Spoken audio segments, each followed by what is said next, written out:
So controversy, glory on the pitch, ultimately, though, a legacy for Qatar to possibly continue. To discuss more, I'm now joined by Simon Rofe, the Senior Research Fellow for the Institute of Sports Humanities. Simon joining us from England. Simon, thanks so much. In terms of what has happened in Qatar, there has been so much controversy build up, but also a diplomatic equation where you had Qatar now basically at the forefront of developing relations across the Arab world. What do you see going forward in terms of the football imprint in Qatar? Well, thank you, and thank you for having me on the show today. I think in terms of football, Qatar has put itself on the map. The development of the team over a prolonged period, the output of the Aspire Academy, various different aspects of Qatari infrastructure that have been put in place.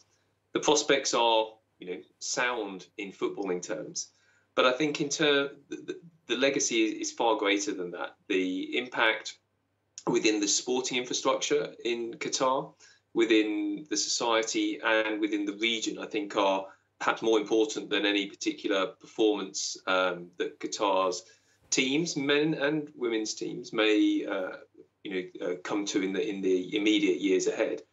The prospect of the inspiration that having a World Cup team to the future generations of Qataris, who we must remember are a small population.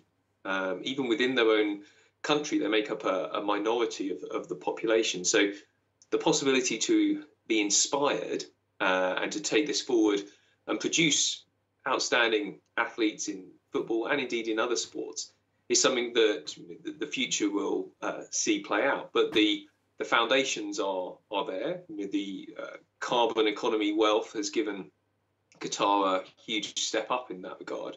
But it brings together, as it has done for centuries, a sort of pivot point in the Gulf, a trading post of not just mercantile assets, but of ideas. And I think that is perhaps the longer legacy of the Qatar FIFA Men's World Cup of 2022. And obviously, in the build-up to the World Cup, there was so much written in Western media. We covered a lot of it in terms of the derisory conditions that migrant workers were subjected to here at France 24. But then also there was some progress, if we can call it that, made in Qatar. How do we ensure going forward that those gains made from hosting the World Cup stay in the country? Well, ultimately, you have to rely on the authorities that are there. It is, a sovereign nation, as the United Kingdom is, as France is. But my experience, having been in the studio with you 10 days ago and then spending time in Qatar itself, is that there is a real appetite for the changes that have been undertaken to be implemented in their own fashion. The changes to the employment system through the Khalifa system that was in place, they are significant. Independent inquiries by the likes of all-party parliamentary group commissions, these are significant. That's not to say that there isn't plenty more that could be done, that there aren't dangers in all civil engineering and large-scale projects.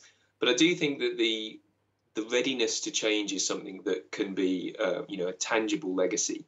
And the pace may ebb and flow at certain times, but the fact that the World Cup has taken place and shone a light onto some parts of Qatari society that they've been prepared to shed a light into sort of dark corners, if you like, and acknowledge that. How they've dealt with it may not have been to the taste of Western society and Western journalism, but I don't think you could argue that they haven't been prepared to engage in a dialogue about it. Of course, it will be interesting to see what happens. There's Simon Rofe, the Senior Research Fellow for the Institute of Sports Humanities. Ed,